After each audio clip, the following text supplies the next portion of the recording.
obat itu menentukan apakah hasilnya akan bisa bermanfaat atau tidak, ya. Nah, dan setelah itu sampai pos-pos atau pasca pemeriksaan, yaitu bagaimana hasil itu bisa diterima dokter dan di eh, diinterpretasikan dengan tepat, ya, untuk dapat dilakukan penanganan pada pasien. Dalam hal ini kita harus tahu untuk pasca pemeriksaan ini sangat penting adanya nilai normal yang tepat, ya, diberikan pada waktu yang tepat dan lain-lain. Nah, dan ini biasanya adalah komunikasi antara dokter dan lab, ya. Sedangkan di ini jadi kita ada komunikasi dengan pihak eksternal. Tetapi di dalam laboratorium sendiri ini juga ada siklus daripada pemeriksaan. Dari pra analitik, ya, sebelum pemeriksaan sampai pemeriksaan dan pasca pemeriksaan, ya. Pra analitik, analitik dan post analitik, pasca analitik, ya. Dan ini sangat ditentukan bagaimana mutu daripada laboratorium ini, ya. Dan ini kita harus memastikan mutunya. Jadi untuk memastikan suatu mutu yang baik, kok ada komponen eksternal, ada komponen internal. Komponen eksternalnya itu bagaimana kita komunikasi dengan dokter untuk memastikan pemeriksaan dilakukan yang diminta betul dan dilakukan dengan cara yang betul, dan bagaimana hasil itu dapat diinterpretasikan oleh dokter dengan benar. Tetapi di dalam internalnya sendiri, kita harus memastikan bahwa semua tahap dalam laboratorium itu, dari pra-analitik sampai dengan pasca-analitik, itu dijamin mutunya. Dan nanti kuliah saya lebih banyak pada bagaimana penjaminan mutu dari analitik ini. Tetapi kalau kamu sudah menjalankan semua jaminan mutu analitik, tidak bisa memastikan bahwa hasil itu betul karena masih ada pra-analitik, pasca-analitik. Itu juga harus diperhatikan, ya.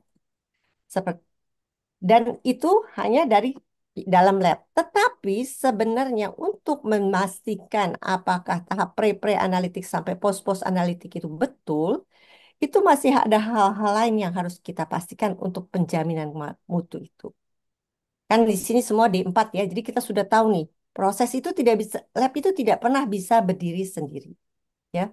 Harus ada eh, hal-hal lain yang kita harus bekerja sama dan memastikan hal-hal lain itu diatur dan dilakukan dengan benar. Kita harus mempunyai struktur organisasi yang benar, job desk yang benar, ya. Kita mempunyai mesti mengatur kompetensi daripada personil kita. Tidak mungkin proses yang benar kalau tidak dilakukan oleh personil yang kompeten dan terlatih bisa jadi benar, ya. Peralatannya harus juga dipilih dengan benar dan dipelihara dengan benar. Pemilihan alat ini sangat penting, ya. Karena nanti untuk menjamin mutu analitik itu, tahap pertamanya adalah memastikan bahwa alat yang kita pakai itu adalah eh, presisi dan akurat, ya. Jadi pemilihan alat ini penting. Bagaimana pemakaian daripada sistem informasi. Bagaimana kita memastikan sistem informasi kita itu akurat, aman, ya, dan dapat membantu kita dalam pekerjaan kita sehari-hari. Bagaimana bagian logistik itu juga diatur. Karena walaupun mutu kita baik, kalau ternyata reagen tidak tersedia dengan eh, baik, ya, misalnya sering sekali terlambat atau sering kekosongan reagen, itu akan menyebabkan hasil kita juga terlambat.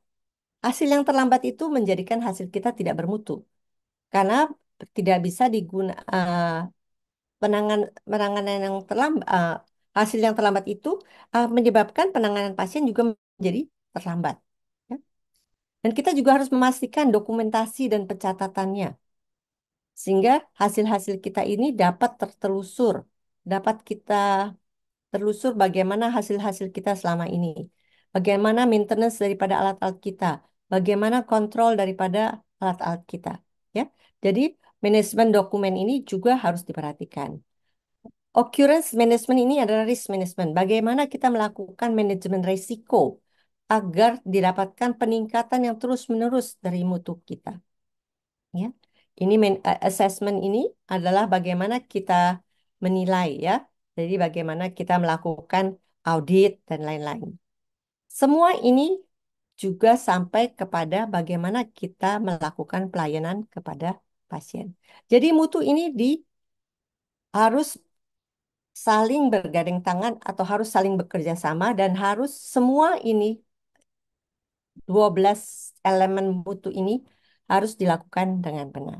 Ya, baiklah.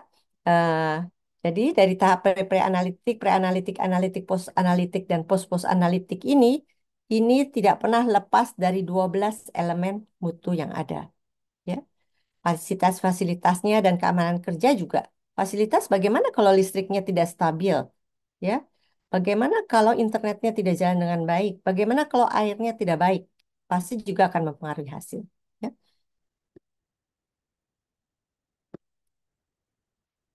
Jadi dalam kuliah saya akan lebih pada tahap analitik ini. Ya, apa saja yang mempengaruhi tahap analitik itu? Bisa dari sumber daya. Sumber daya itu apa saja? Personilnya, reagennya, alatnya, dan juga sistem informasinya. Lingkungannya, ya, logistiknya, dan juga proses pengerjaan dari sistem analitik ini. Ya, dan ini harus dipantau dengan suatu sistem manajemen mutu yang baik. Ya. Jadi analitik ini sangat dipengaruhi oleh hal-hal ini. Nah, hal-hal ini bagaimana kita memastikannya? Ya, memastikannya dengan pemantauan mutu tahap analitik. Apa saja hal-hal yang tadi yang mempengaruhi mutu analitik ini, sumber daya, lingkungan, logistik, proses, kita pastikan dengan ada 6, ya, 6 pemantauan mutu tahap analitik. Yaitu yang pertama, validasi dan verifikasi metode. Kedua, ketelusuran metode, atau yang sering kalian dengar mungkin namanya traceability, ya. Ketiga, kalibrasi dan pemeliharaan. Keempat, pemantauan mutu internal, yang nanti habis ini kita akan sama-sama pelajari. Kelima, pemantauan mutu eksternal. Dan keenam adalah ketidakpastian pengukuran. Jadi, memantau atau memastikan mutu tahap analitik ini, kita harus melakukan keenam hal tersebut. Bukan hanya PMI, PMI. Ya. Apa itu pemantauan mutu internal? Saya rasa karena ini semua sudah D4 ya, tentunya sudah pernah semuanya mengerjakan pemantauan mutu internal. Pemantauan mutu internal ini adalah pemantauan mutu yang dilakukan oleh laboratorium sendiri ya untuk memonitor dan mengevaluasi proses analitik. Jadi pemantauan mutu internal ini tidak bisa memantau proses pre atau post analitik. Dan untuk mengevaluasi proses analitik ini menggunakan data pemeriksaan dari bahan kontrol. Ya. Jadi di dalam hal pemantauan mutu internal, bahan kontrol itu sangat penting untuk kita pastikan kita pilih dengan baik. Untuk apa kita melakukan pemantauan mutu internal? Mendeteksi kesalahan analitik, memonitor presisi dan akurasi, dan memonitor apakah kalibrasi dapat diterima. Jadi setiap kita habis kalibrasi harus kita lakukan pengulangan dari pemantauan mutu internal. Ya. Pemantauan mutu internal ini dilakukan dengan menggunakan bahan kontrol yang dilakukan sebelum pemeriksaan sampel dari pasien. Jadi kita jangan melakukan pemantauan mutu internal sesudah kita memeriksa sampel pasien. Ya. Harus sebelum sampel pasien kita kerjakan. Ya. Secara dan hasilnya kita bandingkan dengan rentang nilai yang telah ditentukan. Bila terjadi ketidaksesuaian, harus segera diidentifikasi dan ditindaklanjut. Ya, kita biasanya juga melakukan pemantauan mutu internal kalau kita melakukan kalibrasi dan kalau ada pergantian lot reagen. Apa saja yang dimonitor dengan melakukan pemantauan mutu internal? Yang dimonitor alatnya, reagennya, lingkungannya, kalibratornya ya, yang kita pakai kalibrasinya, proses pemeriksaannya itu sendiri, petugasnya, dan juga pemeliharaan alatnya. Jadi dengan melakukan pemantauan mutu internal, banyak hal yang dapat kita lakukan. Ya, yang dapat kita pantau.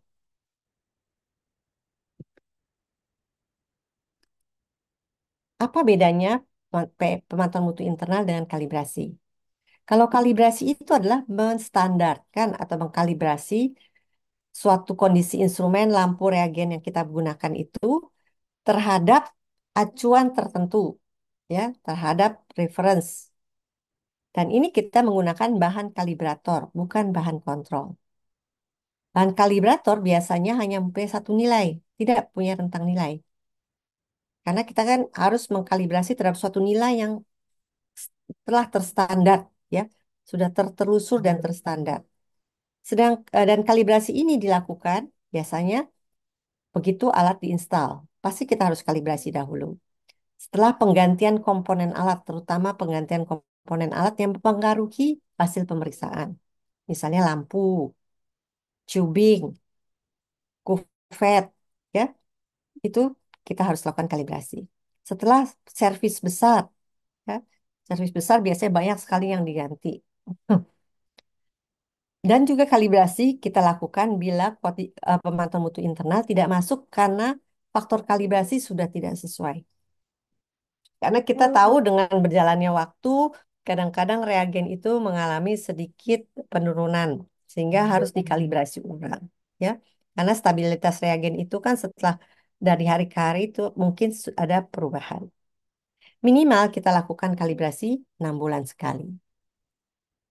Nah, untuk dapat melakukan suatu program pemantauan mutu internal, ada beberapa hal yang harus kita lakukan. Ya, pertama, kita harus merencanakan program pemantauan mutu internal. Ini harusnya.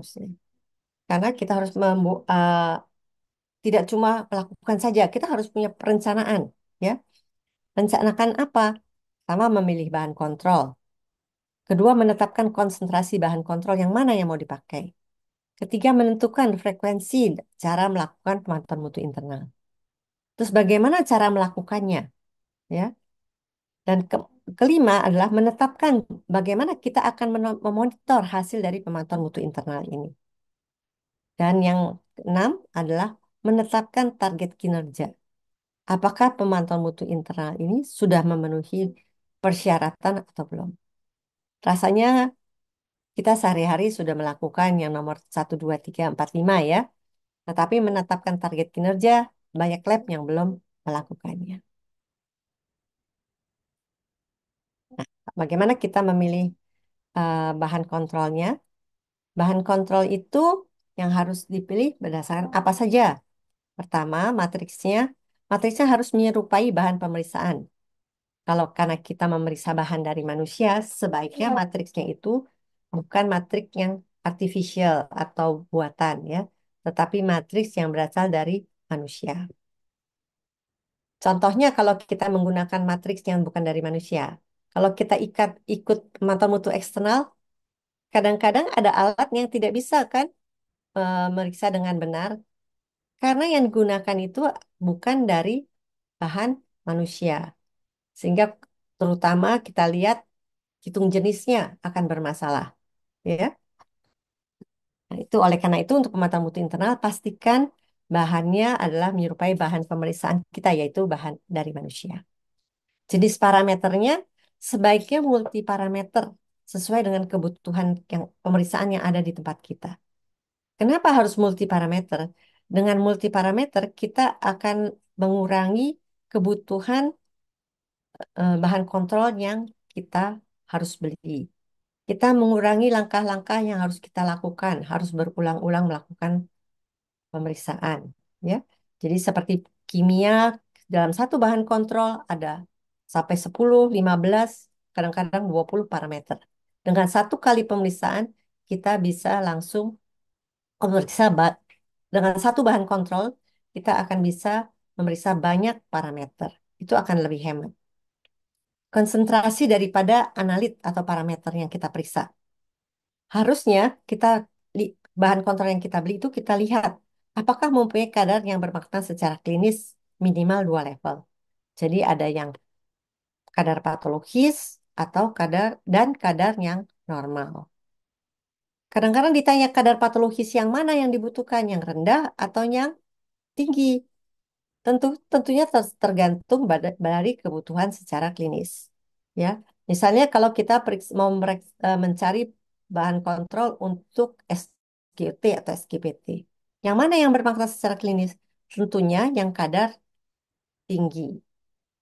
Karena kadar rendah pada SGT SGPT tidak terlalu bermakna nilainya. Ya, secara klinis tidak ada makna klinisnya.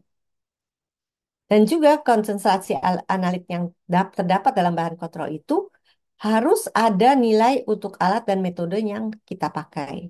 Ya, karena kita akan menilai apakah pemantauan mutu kita internal kita ini masuk atau tidak dari nilai yang eh, berdasarkan nilai sesuai dengan alat dan metode yang kita pakai. Ya. Sebaiknya masa kadaluarsanya panjang, ya, sehingga kita tidak terlalu harus mengganti-ganti nilai dari bahan kontrol. Tidak harus menghitung min dan SD sendiri berulang. Ya. Stabilitas setelah dibuka sebaiknya juga panjang. Seperti seperti bahan kontrol kimia, kita bisa buka dan kita bisa aliquoting bisa sampai lebih dari 1 bulan, misalnya, ya. Jenis bahan ada yang kering atau lyophilized, ada yang cair. Ya. Kekurangan dari yang kering itu harus dilarutkan. Dan terdapat kemungkinan untuk terjadi kesalahan dalam saat pelarutannya. Ya. Dan sebaiknya sumber bahan kontrol itu dari pihak ketiga. Ya. Kebanyakan kita masih menggunakan bahan kontrol dari yang sama dibuat oleh instrumen yang membuat reagen kita. Sebaiknya bahan kontrol itu dibuat oleh pabrikan yang tidak sama membuat bahan kontrol, pabrikan tidak sama membuat reagennya dengan reagen kita atau kalau kalibrator kita. Ya. Jadi dari pihak ketiga. Yang kedua tadi, ini yang tadi bahan kontrol, maka yang kedua adalah konsentrasi bahan kontrol dan frekuensi pemantauan mutu internalnya harus seperti apa? Minimal kita lakukan 2 level, kadar fisiologis dan patologis. Ya. Frekuensi pengerjaannya per hari tergantung jumlah pasien, stabilitas daripada reagen, dan juga staf yang mengerjakan. Kalau reagennya tidak stabil, maka tentunya kita harus lebih sering melakukan pemantauan mutu internal. Kalau jumlah spesimen banyak, maka juga harus lebih sering melakukan pemantauan mutu internal. Dan juga tergantung staf, karena kalau stafnya itu pekerjaannya tidak presisi, maka mungkin dan atau stafnya berganti-ganti, maka kemungkinan juga harus kita melakukan lebih sering sesuai dengan pergantian staf tersebut. Untungnya sekarang sebagian besar alat kita sudah otomatis, ya, sehingga pergantian staf itu tidak terlalu banyak mempengaruhi.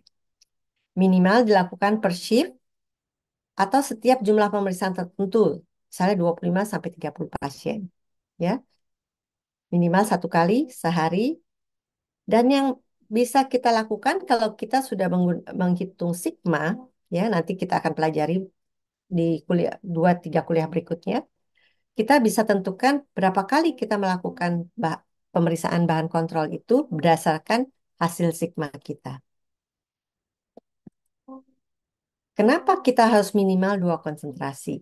Ya, kalau kita mempunyai dua satu satu level saja kita pakai misalnya level normal, ya, kadar normal, maka bisa saja kadar yang di atas kadar tingginya tidak masuk, kadar normal masuk, kadar rendahnya tidak masuk, ya, atau kadar normalnya masuk tetapi kadar abnormalnya lebih rendah dan kadar tingginya lebih rendah dan kadar yang rendahnya lebih tinggi, ya. Jadi kita bisa lihat seperti ini. Jadi tidak bisa kita hanya pakai satu level karena tidak bisa menggambarkan eh, mutu pada kadar-kadar yang berbeda. Kalau kita pakai minimal 2 level, biasanya kita bisa mendapatkan garis kurva yang memastikan bahwa ketiga level itu memenuhi syarat. Ya, ini ya. Dengan memakai lebih dari satu level, dengan dua atau tiga level bahkan, itu kita bisa mempunyai error detection atau kemampuan untuk mendeteksi kesalahan itu lebih tinggi. Nah, bagaimana kita harus menyimpan bahan kontrol? Penyimpanan bahan kontrol itu yang pasti harus sesuai instruksi pabrik, ya. Sebelum dilarutkan, kalau bahan kontrol kimia atau imun, kita biasanya diletakkan pada 2 sampai 8 derajat. Tetapi sesudah dilarutkan, maka untuk stabilitas yang lebih lama biasanya dilakukan di freezer, dibekukan -20 derajat. Untuk memastikan bahwa ini semua terlaksana, maka kita harus memastikan suhu refrigerator atau freezer kita terpantau ya dengan termometer yang terkalibrasi. Nah, persi- yang berikutnya adalah bagaimana persiapan bahan kontrol.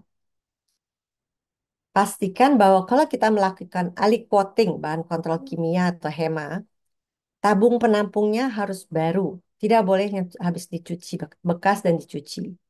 Harus bersih dan mempunyai penutup. Ukurannya sesuai volume yang dibutuhkan. Jangan memakai tabung untuk 3 cc untuk menyimpan aliquoting 500 mikro daripada bahan kontrol atau 300 mikro dari bahan kontrol. Tabung yang besar itu akan menyebabkan penguapan daripada bahan kontrol sehingga kadar bahan kontrolnya akan menjadi lebih pekat, lebih tinggi. Ya. Jadi pakai tabungnya sesuai besarnya. Misalnya kalau kita mau aliquoting 300 mikro, pakai yang ukuran 500 mikro tabung tabung tabung yang dipakai. Ya. Jangan jangan lupa pipet volumetriknya harus terkalibrasi. Gunakan pipet volumetrik untuk melarutkannya. Ya. Jangan memakai pipet semi otomatis. Ya.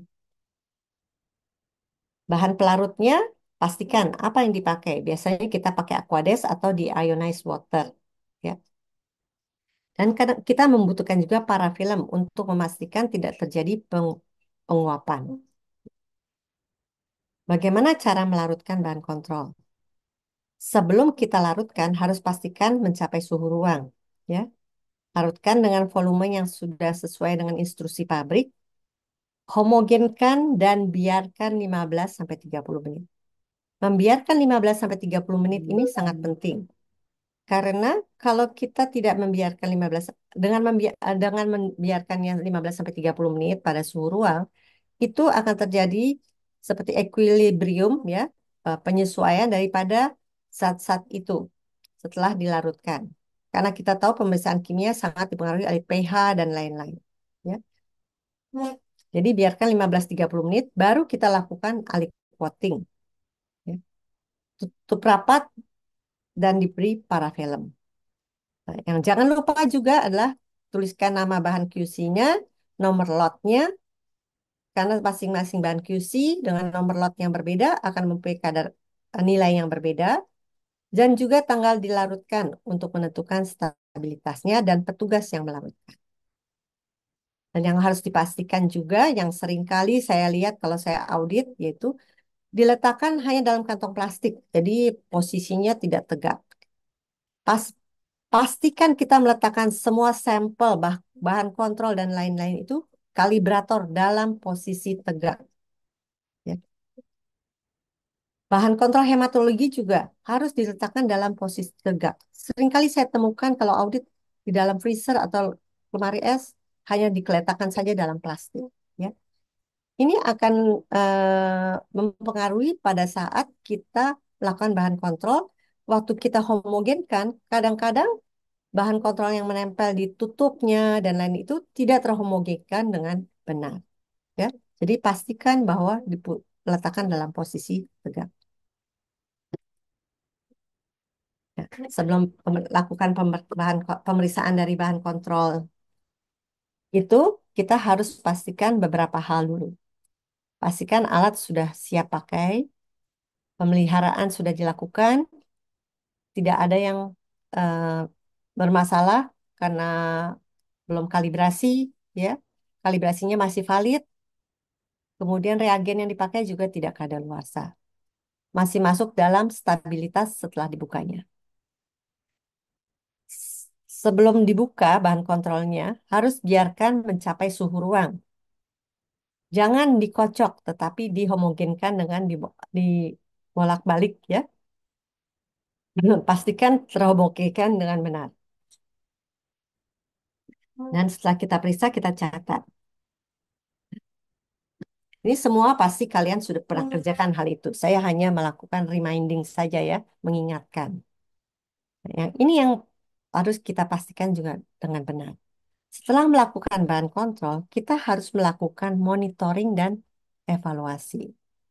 Biasanya kita pakai monitoring dan evaluasi ini dengan grafik Levi-Jennings menggunakan aturan dari Westgard dan Sigma.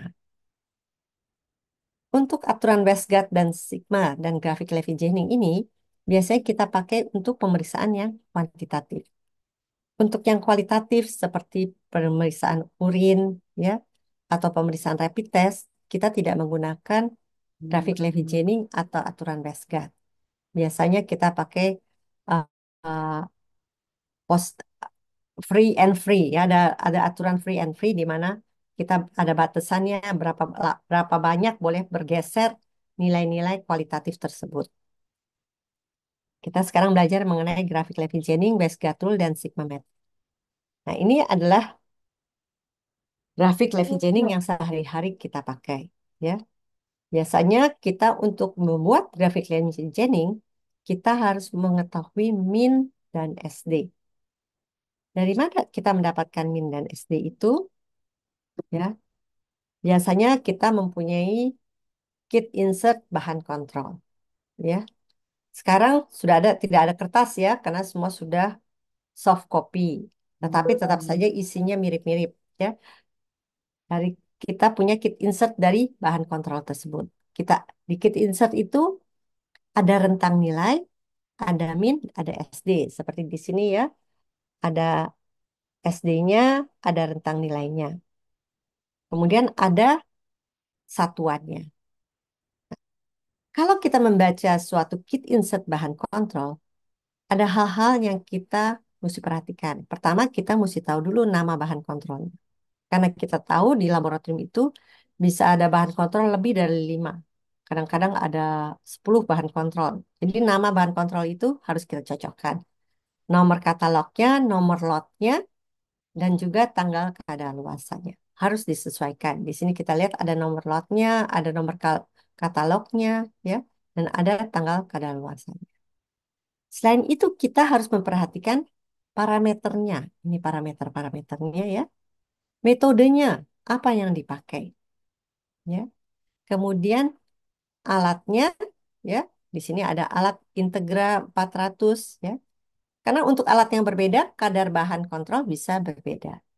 Untuk metode yang berbeda, bisa juga berbeda kadar bahan kontrolnya. Kita bisa lihat di sini total protein. Tergantung memakai metode apa. Metode Biuret atau Gen 2 atau metode Biuret Gen 2 dengan monokromatik. Jadi kita memakai metode apa? Itu harus kita tahu. Dan kita harus tahu satuan yang kita gunakan di laboratorium. Karena kita tahu seperti biasanya ini ya, apa kalium. Bisa miligram per desiliter, bisa milimol per liter. Kadarnya satuannya apa yang kita pakai. Jadi dalam membaca kit insert bahan kontrol ini, hal-hal ini harus kita perhatikan agar kita bisa mengetahui nilai yang sebenarnya. Ya, jadi ini yang kita harus perhatikan tadi seperti tadi ya. Tetapi juga selain hal ini yang di atas, kita harus mengetahui hal ini. Bagaimana mempersiapkan bahan kontrol tersebut? Menggunakan pelarut apa? Ya, bagaimana cara melarutkannya? Pada suhu berapa harus disimpan? Dan berapa stabilitasnya? Ya. Di sini kita mungkin bisa lihat ya. Di sini dibaca ya. Kita bisa lihat bahwa pada suhu yang berbeda, maka akan kita dapatkan stabilitas yang berbeda-beda. Sebagai contoh, kalau di suhu minus 15 sampai minus 25 bisa sampai 28 hari. Tetapi untuk parameter-parameter tertentu seperti bilirubin, maka stabilitasnya hanya 14 hari, walaupun kita simpan pada dibekukan. Jadi kita harus membaca eh, hal-hal tersebut ya, bagaimana mempersiapkan bahan kontrol, penyimpanannya, dan stabilitasnya.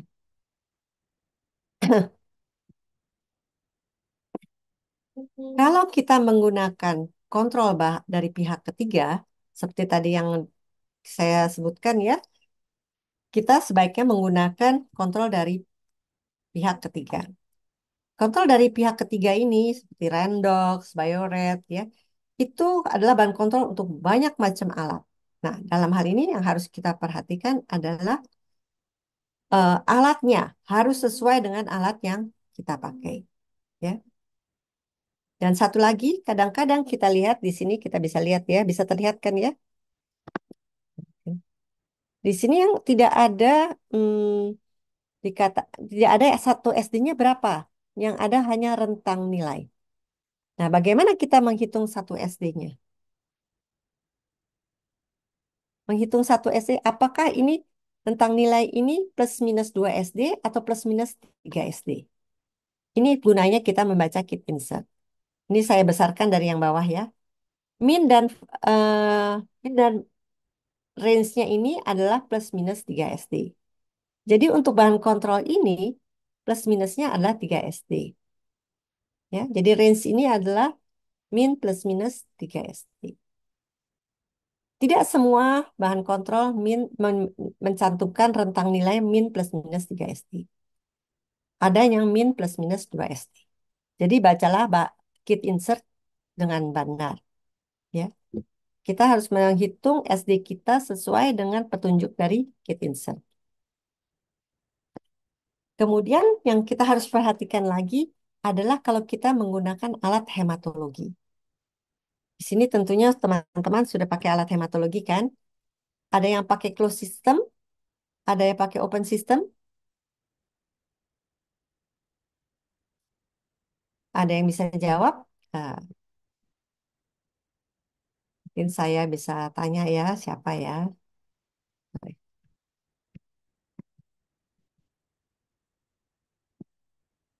Ariana, Ariana boleh tanya ya. Kalau di kerjanya di mana? Ya, dok.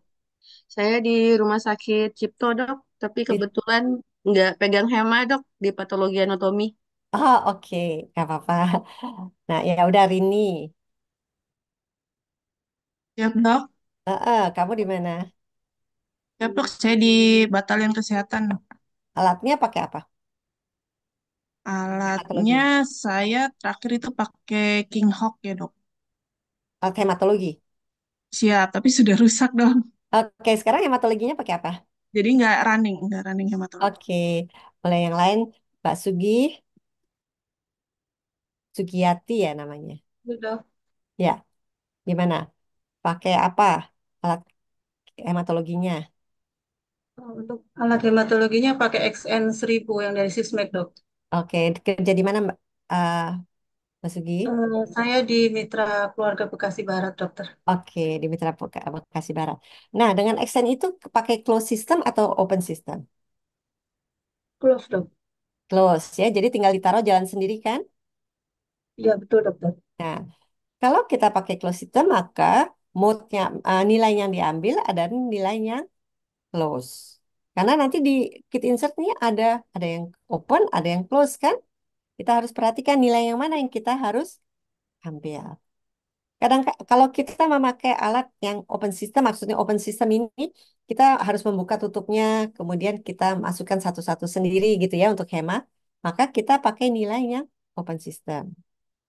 Selain itu di Hema itu kalau misalnya tadi siapa Mas Sugi, Sugi ya, itu kan di Mitra itu pakai untuk hitung jenisnya pakai apa? Optik atau pakai impedance? Pakai impeden, dok. Ya impedance. Ya siapa yang pakai optik? Jadi diatur di XN-nya itu pakai impedance ya, nggak pakai optik. Nah, itu harus diperhatikan ya. kalau kita pakai impedance, maka nilainya berbeda di kit insert itu dengan kalau kita pakai optik atau pakai fluorescence. Terutama itu untuk parameter apa? Parameter trombosit, parameter hitung jenis, dan eh, leukosit. Ya, metode itu sangat berpengaruh terhadap nilai bahan kontrolnya. Ya, oke. Jadi ternyata em, mengetahui nilai daripada min dan SD dari masing-masing parameter itu tidak sesederhana itu. Ya, kita semua harus mulai membaca yang namanya kit insert. Ya, oke. Nah, sekarang ini PR ya. Oke, saya rasa ini udah dijawabin jadi nggak usah deh nanti dibuat grafik Levy-Jennings-nya aja. Ya, dibuat grafik Levy-Jennings dari parameter ini. Nah, kalau ada bahan kontrol misalnya presinorm ya, nomor lot sekian, expired date sekian ya, parameter kreatinin alat Cobas C311. Tentang nilainya di, di, di kit insert itu ditulis tentang nilai min plus minus 3 SD 0,9 sampai 1,2. Berapa ratanya? Maka kita tinggal tambah hitung ya. Angka tertinggi ditambah angka terendah dibagi 2. Kita akan dapat rata-rata. Nah, bagaimana cara menghitung SD-nya? SD-nya yaitu angka tertinggi dikurang angka rata-rata dibagi 3. Atau bisa juga kita mau hitung dengan angka tertinggi dikurang angka terendah karena min plus minus 3 SD dibagi 6. Ya. Jadi kita dapat minnya berapa? 1,05 dan satu SD-nya berapa? 0,05. Ya, kalau kita lihat di sini satu SD-nya 1,1, 1,15, dua SD-nya, tiga SD-nya 1,2. Tapi satu SD-nya itu adalah 0,05. Di sini ada yang mau tanya? Bisa ya semua itu. Tinggal buat grafik Levy-Jennings-nya. Udah? Di foto ya. Oke. Nah, sekarang ada pemantauan mutu internal hitung leukosit dengan alat XN 2000 ya. Nah, ini ada nama bahan kontrolnya, ada nomor lotnya, ada tentang nilainya. Hitung nilai rata-ratanya dan satu SD-nya, kemudian bikin grafik Levy-Jennings-nya. Oke, ini di foto, nanti ini dibuat sebelum minggu depan saya udah di email ya. Ada yang mau tanya sampai sini? Biasanya kalau kita bikin grafik Levy-Jennings kita pakai kertas, tapi sekarang kita sudah pakai sistem informasi ya. Mau pakai kertas, mau pakai sistem informasi, pada prinsipnya adalah satu. Untuk setiap lembar pemantauan mutu internal, untuk tiap parameter, maka harus lengkap datanya. Ya, harus ada nama bahan kontrolnya, nomor lotnya, minnya, bisa plus minus 2 SD atau plus minus 1 SD-nya juga boleh ya. Tapi ada data SD-nya. Pemeriksaan apa yang dikerjakan, metodenya apa, satuannya apa, alat yang dipakai apa. Dan juga bulan dan tahun kita melakukan pemantauan mutu internalnya. Dan reagen yang dipakai, nomor lotnya apa. Nama dan nomor lotnya. Kenapa data-data ini penting? Karena di lab itu kita bisa punya 100 data seperti ini. Ya. Kalau kita tidak tahu ini data bulan apa, tahun apa, atau untuk pemeriksaan apa, dengan alat apa, maka ini bisa tertukar-tukar. Sehingga kita tidak mempunyai data acuan yang benar. Ya. Jadi tetap data yang di atas ini semua harus ada untuk setiap lembar hasil pemantauan mutu internal kita. Ya, ini seperti ini kita sudah bikin. Nah, kalau sudah jadi mungkin bisa jadi seperti ini. Ya. Jadi data-data mengenai pemantauan mutu internalnya ada, kemudian kita bisa masukkan hasilnya dan buat grafik efisiensi. Setiap bulan kita akan Izin, menghitung dari, ya, saya mau tanya, Dok. ya. Yang tadi dibikin di grafik kan data-data hariannya nggak ada, Dok. Yang ini, Dok. Oh, Data. grafik Levi-Jennings-nya aja cuma min plus minus 2 Oh, iya. SD-nya. Nanti Sudah. ada lagi buat, ya. Ya. Yang ini Dok. itu dulu ya. Dihitung dulu nilai ratanya, kemudian grafiknya minnya berapa, gambar aja dulu. Satu SD-nya berapa, dua SD-nya berapa, tiga SD-nya berapa, minus satu SD-nya berapa, minus dua SD-nya berapa, minus tiga SD-nya berapa. Iya, Dok. Oke? Dok. Oke. Nah, setiap akhir bulan sebaiknya kita menghitung berapa min rata-rata kita, berapa SD rata-rata kita, SD kita dan CV kita untuk bulan tersebut. Ya. Nah, biasanya tiap akhir bulan kita hitung ini. Bisa dong hitung min untuk bulan tersebut. Kita udah belajar ngitung min kan ya. Bagaimana ngitung SD juga kita sudah belajar bagaimana ngitung SD ini rumusnya. Kalau susah, kalau pakai Excel bisa langsung dihitungkan. Ya. Ngitung CV juga kita bisa. Jadi kita hitung untuk setiap bulan berapa min SD dan CV-nya. Dengan dengan demikian kita akan tahu tiap bulan itu apakah terjadi perubahan dari hasil-hasil kita. Apakah hasil-hasil kita konsisten atau tidak. Ya. Nah, kalau kita juga mengikuti pemantauan mutu eksternal, maka kita bisa hitung bias. Ya. Dan juga kita bisa hitung total error dengan memakai bias ditambah 2 CV atau bias ditambah 2 SD. Ini setelah kita nanti kita bisa menghitung bias. Jadi dari mana kita bisa menghitung bias? Kalau kita bisa tahu nilai target kita dari pemantauan mutu eksternal, ya. Nah, kalau sudah bisa menghitung semua ini, kita bisa menghitung sigma, ya. Oke. Jadi tiap bulan harus kita hitung dan kita lihat dari bulan ke bulan apakah mutu kita konsisten atau tidak.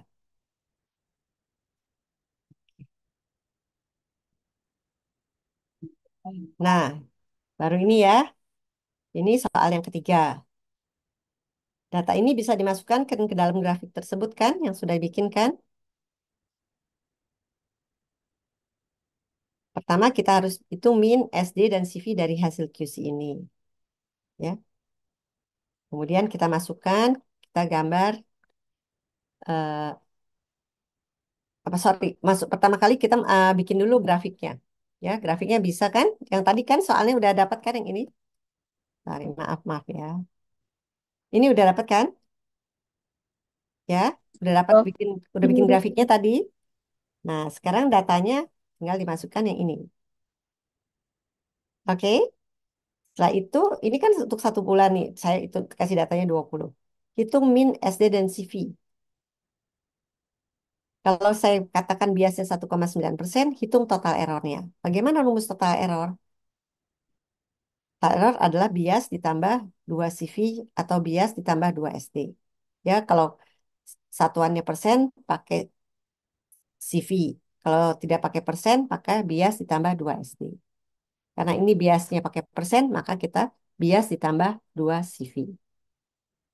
Nah, itu satu 2 3 dulu dibikin untuk soal nomor 3.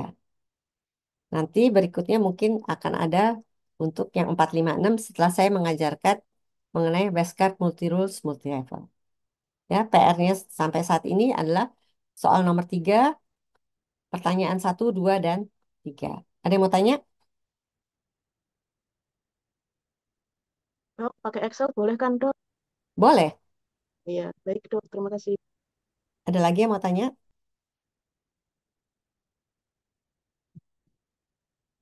Ya. Oke. Tadi Yang kan soal sudah satu tadi ya. udah, Dok. Kenapa? Yang soal satu udah kan, Dok? Soal dua, tiga aja berarti kan, Dok?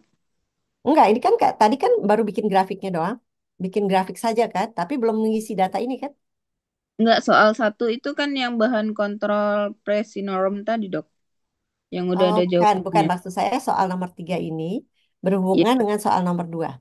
berarti kan tuh tugasnya soal nomor 2 dan 3 ya, Dok? Iya, gini. Tadi soal nomor satu.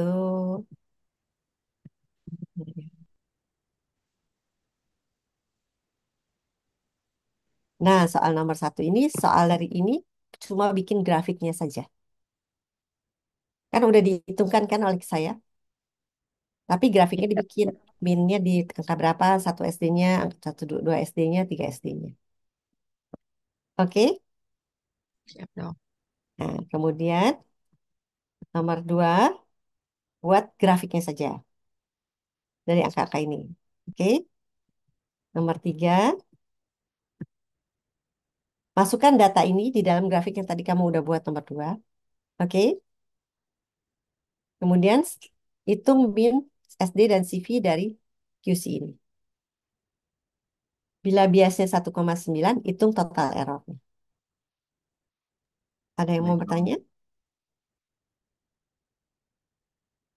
Izin dok, itu grafiknya bisa dijadiin satu aja atau harus tiga-tiga dibikin dok?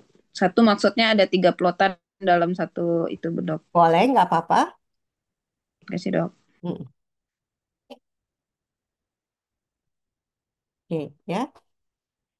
Jadi kita kemudian sudah buatkan grafiknya. Terus bagaimana? Masuk atau tidak?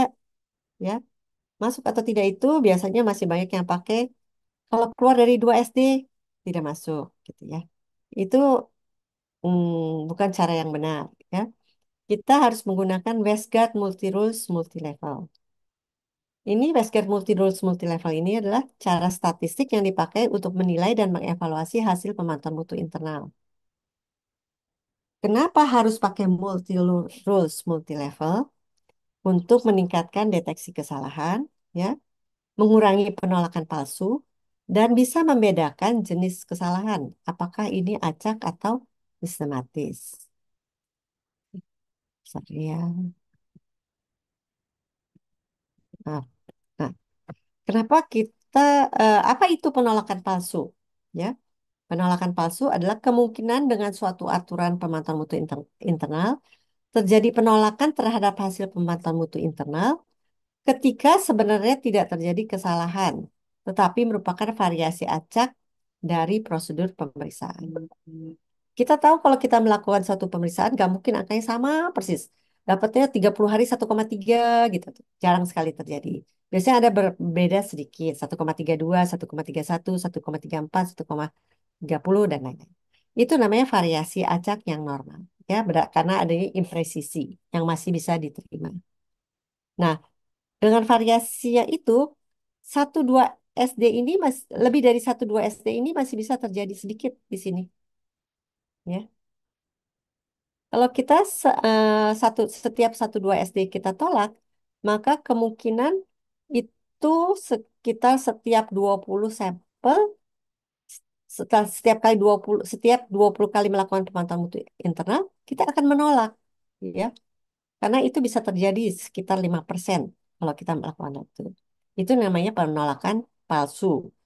Karena sebenarnya hanya merupakan variasi, ya. Di atas 2 SD, 1 2 SD, tetapi masih di bawah 3 SD.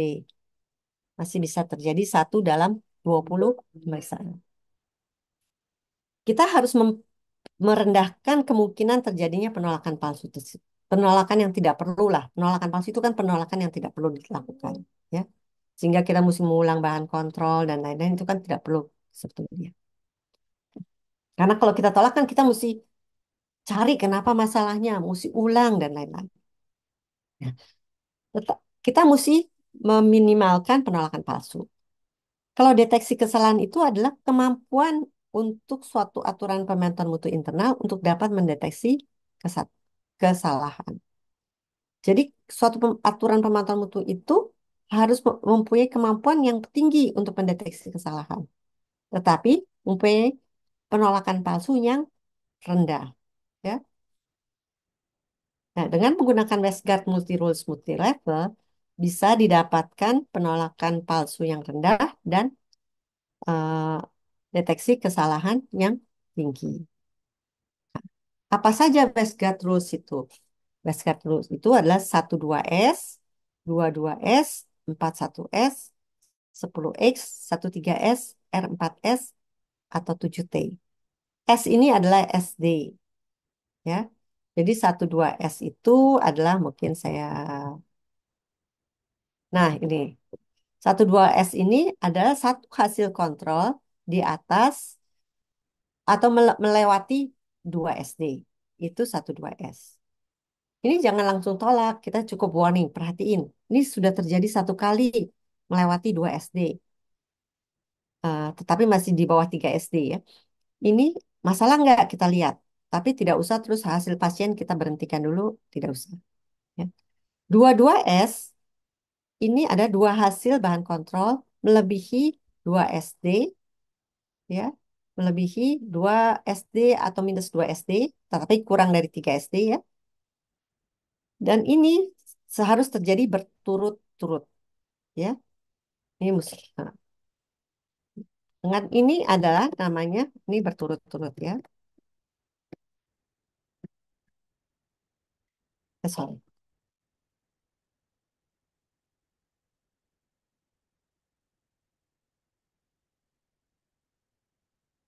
Ini kita harus tolak ya. 1, 3 S tuh kalau hasilnya di atas 3 SD, di atas 3 SD ya, baik di bawah maupun di atas. Itu juga harus kita tolak.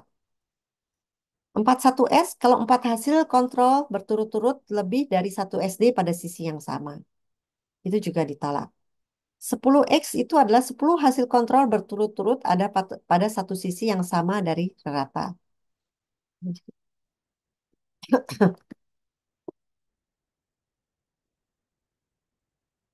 R4S adalah 2 hasil kontrol berturut-turut lebih dari 2 SD pada sisi yang berbeda.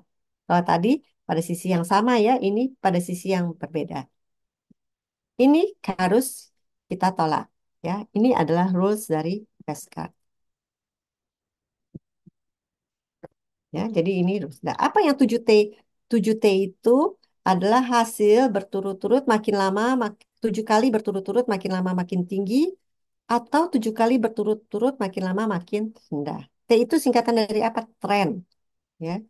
Trennya makin lama makin tinggi atau trennya makin lama makin rendah, ya. Jadi seperti tadi dikatakan, kalau 1, 2 S saja jangan ditolak, tetapi warning, peringatan, kita harus hati-hati. Tapi kalau 2, 2 S, 4, 1 S, 10X, 1, 3 S, R4S, dan 7T itu harus action. Pasien di stop dulu, jangan diperiksa dulu. Kita lihat kenapa kok bahan kontrol kita tidak masuk. Kita evaluasi semua elemen yang dapat mempengaruhinya. Seperti dikatakan tadi, bahwa eh, dengan kita hanya memakai 1, 2 S sebagai warning, peringatan, maka kita bisa mengurangi yang namanya penolakan palsu. Ya. Dengan kita menggunakan rules Westgard Multi Rules, kita bisa meningkatkan kemampuan mendeteksi kesalahan. Nah, dikatakan tadi rules ini bisa dipakai untuk menentukan kesalahannya sistematik atau acak, ya. Kesalahan sistematik itu kesalahan yang mempunyai pola. Kalau kesalahan acak itu tidak ada polanya, ya. Rules yang mana sih yang bisa menggambarkan kesalahan sistematik?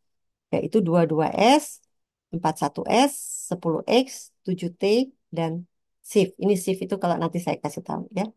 Kesalahan acak itu kalau 1, 3 S dan R4S. Ini mesti diapalkan ya. Kita belajar sedikit mengenai akurasi dan presisi. Apa itu akurasi? Akurasi itu adalah seberapa besar atau seberapa kecil beda hasil dengan hasil sebenarnya. Ya, biasanya kita sebut itu sebagai bias. Ya. Presisi adalah seberapa dekat hasil tersebut satu sama lain. Ini biasanya kita gambarkan sebagai CV.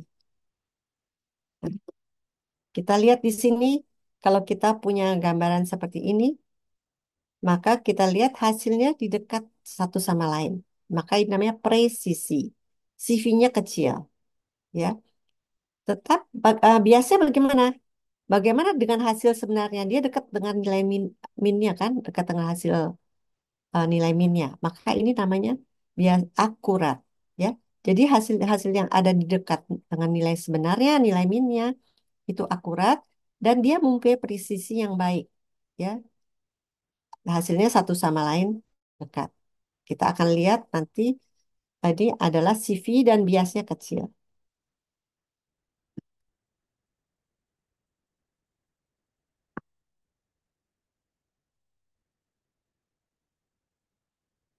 Nah, kalau yang ini antara satu sama lain dekat, maka CV-nya kecil, presisi. Tetapi dia jauh daripada hasil sebenarnya. Ini namanya tidak akurat. Biasanya biasnya besar, ya. Jadi hasil yang kita dapat tidak akurat juga karena dia tidak sesuai dengan hasil yang sebenarnya.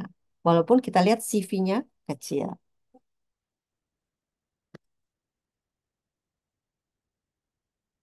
Mhm. Jadi tadi kita tahu apa namanya presisi dan apa namanya impresisi, ya. Yang kita inginkan adalah hasil yang dekat satu sama lain dan mendekati nilai min. Saya rasa saya stop sampai sini dulu. Nanti kita belajar mengenai multi rules daripada Westgard, ya. Hari ini saya 1 jam pelajaran aja. Nanti yang kurang 1 jam, ketua kelasnya siapa ya?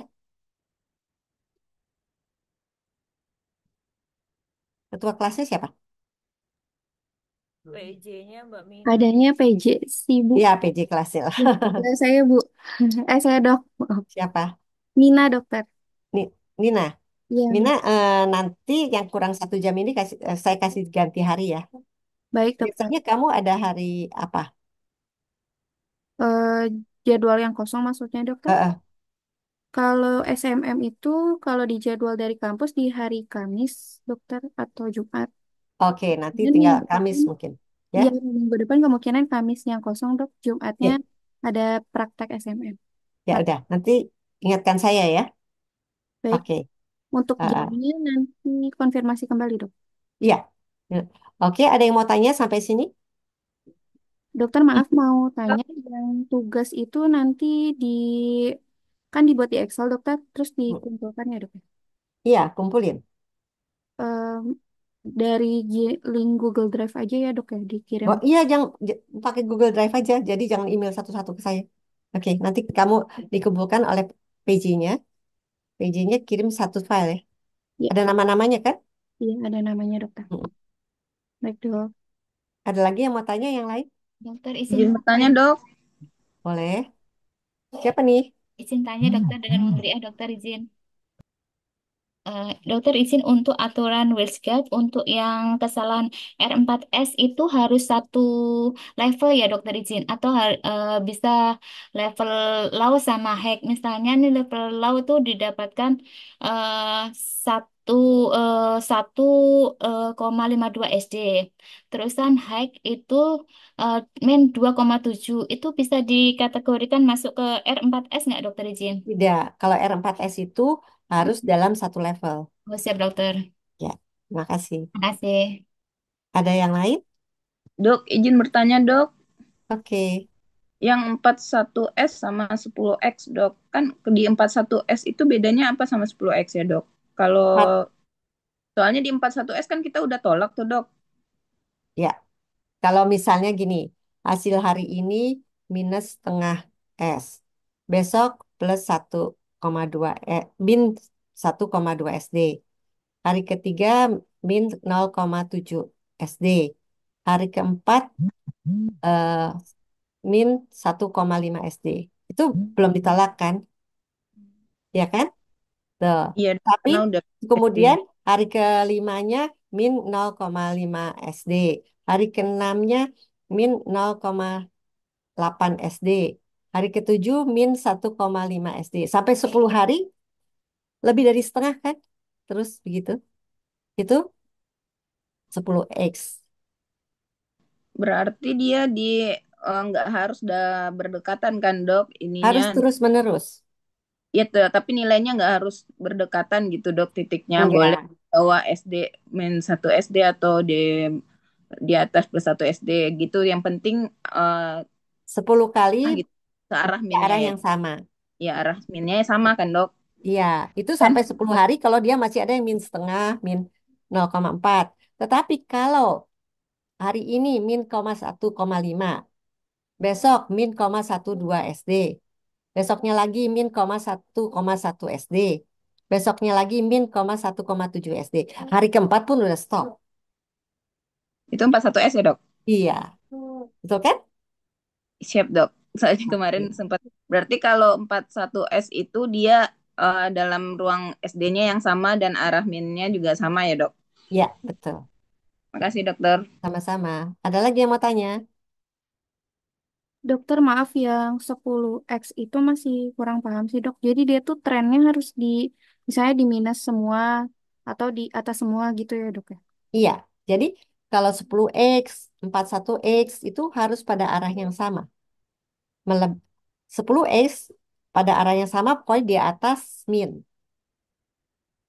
ya Kalau kan? misalnya dokter, misalnya, Misalnya ada min misalnya nih hari ini 2 SD, kan 2 SD belum ditolak ya. Oke, baru satu kali. Besokannya 1 SD, besokannya lagi setengah SD, besokannya lagi 0,4 SD sampai 10 hari, artinya udah berturut-turut semuanya di atas SD kan? Betul iya. nggak? Itu artinya sudah 10X kan? Hmm. Kalau nggak ngerti mesti tanya sampai paham. Jadi kalau misalnya, kalau misalnya 10X itu dia nilainya di 0,0,0, terus itu masuk 10X juga ya, Dok? Iya, Oh, Di- jadi harus naik atau turun gitu ya, Dok? dia Misalnya, harus bergeser di antara min. Ya kan? Naik turun di antara min. Itu kan? iya betul, Dok. Pasti sering dapat 10X ya? Iya, Dok. Di hematologi kan Iya. Nanti lebih. nanti setelah kita beberapa kuliah lagi kita akan tahu kenapa kita sering dapat. Oh, baik, Terus Dok. nggak pernah ditolak kan? Habis pusing mau nolak dapetnya gitu terus kan? Iya, Dok. Kira banyak banget. Iya, nanti ya pelan-pelan karena kita mesti tahu basicnya dulu. Setelah dapat basicnya, kita dapat baru kita bertahap berubah. Oh harusnya begini gitu. Karena basicnya ini kita mesti tahu dulu. Baik, dokter. Terima kasih, dok. Sama-sama. Dok, izin tanya lagi dok. Mm-mm. Dok, biasanya kan dok kalau kita mau pengadaan alat tuh kita suka nanya dok, kan sebaiknya itu pakai kontrol atau kalibrator pihak ketiga. Tapi kalau kita tanya gitu katanya garansinya bakalan gugur dok. Itu Nah, gimana gini, ya gini, dok? gini. Ya, Kalau kita bawa kalibrator nggak dari kalau kalibrator nggak dari pihak ketiga, bahan kontrol dari pihak ya ketiga. bahan kontrolnya dok. Jadinya Nah, kita ya pakai pabrikan terus jadinya dok. enggak. Kalau yang bilang garansinya akan gugur, kamu bisa kasih lihat namanya ISO. Ya, kamu bisa lihat, kasih lihat CLSI. Macam-macam standar bilang gitu. Alat mana yang bilang garansi gugur? Garansi gugur itu kalau kita memakai alat tidak sesuai dengan, ini kan garansi alat ya. Kalau Iya dok, kita garansi memakai alat tidak kan. sesuai dengan instruksi pabrikan, yaitu prosedur pemakaiannya tidak benar, atau kita mengganti reagen, ya, ya Jadinya kan? kemarin ya udah jadi pakai kontrol pabrikan terus. Ya Pernah nanti nanya nanti coba. pabrik mana yang bilang begitu? Kebetulan baru pengadaan tuh yang Nihon Kohgen dok. Oh, oh, oke. Sekarang sebenarnya ada bahan kontrol dari pihak ketiga. Nihon Kohden itu perusahaan bukan kecil. Pas bilang kalau kamu, eh, saya mau lihat kamu di luar negeri dipakai untuk bahan kontrolnya, pakai bahan kontrol pihak tiganya apa gitu, ya? Baik Nggak bisa dokter. bikin alat gugur garansi itu nggak bisa. Kemarin alasannya gitu dok kan sempat beberapa kali pelatihan terus bilangnya kan lebih bagus itu pihak ketiga yang ISO dan segala macam kan dok ya. Iya. Pas tanya ke pas waktu pengadaan katanya nggak bisa nanti garansinya nggak bisa karena udah pakai ini produk lain. Kalau untuk EKAS bisa support gitu tapi untuk PMI nggak gitu dok. Harusnya enggak, itu harusnya enggak. Itu mau sudah, kalau kamu pakai reagen lain di alat itu, garansinya pun enggak gugur. Garansi itu garansi alat, ya kan? Gitu. Cuma hasil kamu tidak bisa dijamin kalau kamu pakai reagen lain di alat yang sama gitu kan? Karena Ya. alat itu divalidasi dengan reagen yang sudah dia sebutkan tersebut. Tapi kan bahan kontrol untuk menilai reagen tersebut kan, Iya, Dok. tidak ada alasannya mutunya tergantung pada bahan kontrol, mutunya tergantung pada reagen dia, pada alat dia. Iya, benar nggak? Iya, Dok. Iya. Bener, Dok. Makasih, Dok. Soalnya gitu. Oke, ada lagi? Kamu dari rumah sakit mana? Dari rumah sakit mana, Ismi? RSKO, Dok. Ah, ketergantung obat sama dokter Denny ya? Eh, dokter. Dok, Dokter Hermawanto, SPPK-nya, Dok. Oh iya, dokter Hermanto pasti bisa bilang sama pabrik ya. Oke, ada lagi? Kalau nggak ada, saya izin live karena saya hari ini harus bicara di ini ya, di Maaf, webinar. dokter, boleh izin screenshot dulu, dok, untuk Oh, boleh.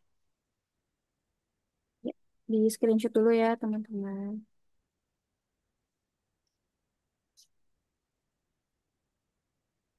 Saya belum pasang.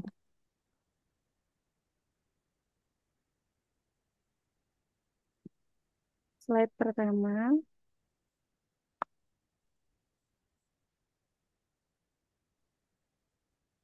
dan slide kedua.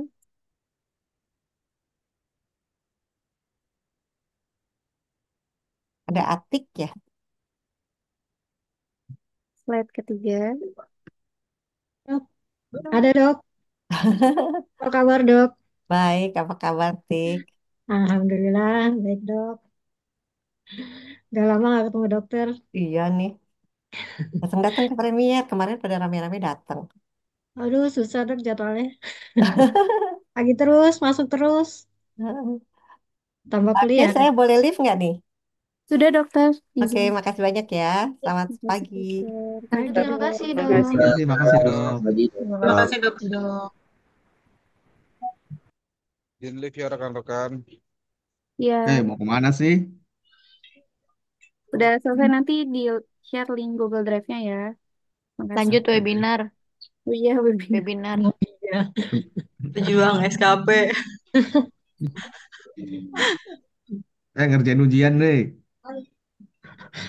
Ujian mana, Pak?